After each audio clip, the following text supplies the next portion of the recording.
हजारों करोड़ फायदा होगा और टैक्स हर साल बढ़ेगा।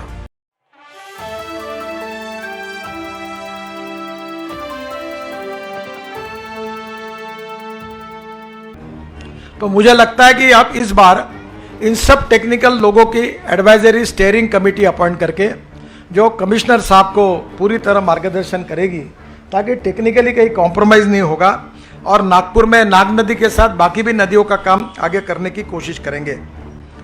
एक बहुत अच्छी बात हुई है कि कल गोंदी रेलवे स्टेशन का भूमि पूजन है, प्रधानमंत्री कर रहे हैं 300 स्टेशन का, और मुझे बहुत खुशी है कि पश्चिम नागपुर में एक अच्छा रेलवे स्टेशन मिल रहा है और उसके साथ साथ अजनी और मेन स्टेशन का भी अब प्लान मंजूर हुआ है, वो 5 स्टार होटल जैसा बनेगा। तो मैंने अभी देवेंद्र जी को कहा है कि आप अजनी पर एक दिन, मैंने आज सीआरएम से मेरी यहाँ के सेंट्रल रेलवे के मैनेजर से बात हुई है, क्योंकि वहीं हम लोग ब्रिज बना रहे हैं बहुत बड़ा, क्योंकि पुराना ब्रिज हो गया है, उसको लेकर हम वहाँ अजनी स्टेशन का बड़ा काम हो रहा है, वो भी 5 स्टार जैसा बन रहा है। और देवेंद्र जी बताने के लिए भूल गए, जो उन्होंने बताया वो मैं रिपीट नहीं करूँगा। उन्होंने 1200 करोड़ रुपए दिए हैं लॉजिस्टिक के लिए, और देश में जितने ट्रक ट्रांसपोर्ट है, जिनके गाड़ियाँ दुरुस्ती होती है, रोड पे खड़े करते हैं, वैसे तो रोड हमने आपके पार्किंग के लिए बनाए घर बड़ा बनाते हो, मार्बल लगाते हो, ग्रेनाइट लगाते हो और गाड़ी रोड पे खड़े करते हैं, तो ये गलत बात है।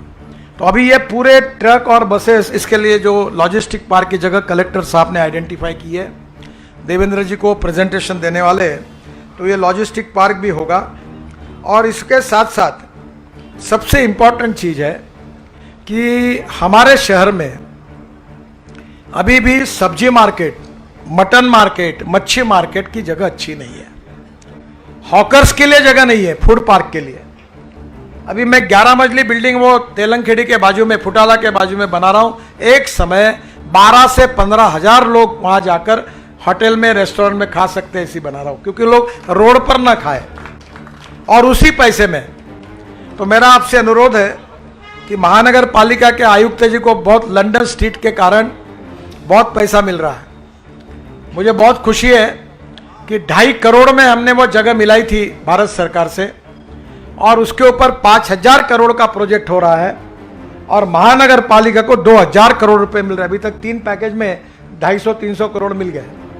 तो ये जैसे जैसे पैकेज जाएंगे वैसे महानगर पालिका में और एनआईटी में बहुत ऐसे कम से कम 14 से 15 प्रपोजल है, जिससे महानगर पालिका का हजारों करोड़ फायदा होगा और टैक्स हर साल बढ़ेगा। तो मैंने आयुक्त जी को कहा है कि इसके लिए एक स्पेशल डेडिकेटेड डिवीजन खोलिए, और जो लंदन स्ट्रीट का जो फार्मूला है वो किसी के ऊपर एलिगेशन नहीं होते, क्योंकि किसी को जगह बांटने का अधिकार हमारे पास नहीं है। तो स्वाभाविक रूप से बिल्डर ही वो करेगा। तो निश्चित रूप से 1 लाख के बस्ती के पीछे कम से कम एक मटन मार्केट, मच्छी मार्केट, एयर कंडीशन और एक फ्रूट वेजिटेबल मार्केट बने, ताकि हेल्थ पॉइंट ऑफ व्यू हमारे लोगों को मक्खियाँ बैठी हुई गंदगी के समय जो मटन मच्छी खरीदते वो खरीद करने का मौका नहीं आएगा। और एक अच्छी बात, देवेंद्र जी को मैं धन्यवाद दूंगा कि पिछले बार उन्होंने बावनकुड़े जी उन्होंने मिलकर 60 करोड़ रुपए दिए थे, और हमने काफ़ी मैदान अच्छे किए हैं। और अभी उन्होंने फिर से कहा कि 150 करोड़ का डीपीआर बना है, और उन्होंने ये पैसे देने के बारे में जो घोषणा की है वो बहुत महत्वपूर्ण है। आजकल देखो हमारे घर में हमारे छोटे छोटे बच्चे, मेरे घर में भी यही होता है, दिन भर मोबाइल हाथ में लेके वो देखते रहते हैं। ये पूरी पीढ़ियाँ बिगड़ रही है, और आप सब लोग ये तय करो कि हर शाम को 5 बजे के बाद अपना लड़का लड़की ग्राउंड पर जाकर खेलनी चाहिए। मैं चाहता हूँ कि हर विधानसभा में 2 स्विमिंग टैंक बने, एक कम से कम 2 हेल्थ क्लब बने। अभी लंदन स्ट्रीट में जो स्विमिंग टैंक बनाने का डिज़ाइन मुझे बताया गया, मैंने आगरा से बनाया, 1000 लोग वहाँ तैर सकते हैं, ताकि हमारे गरीबों के लड़के लड़कियाँ वहाँ जा सकें। तो स्पोर्ट्स की एक्टिविटी में जब क्रीड़ा महोत्सव हुआ तो नागपुर में करीब 58,000 खिलाड़ियों ने खेल में भाग लिया और 5 लाख लोगों ने देखा।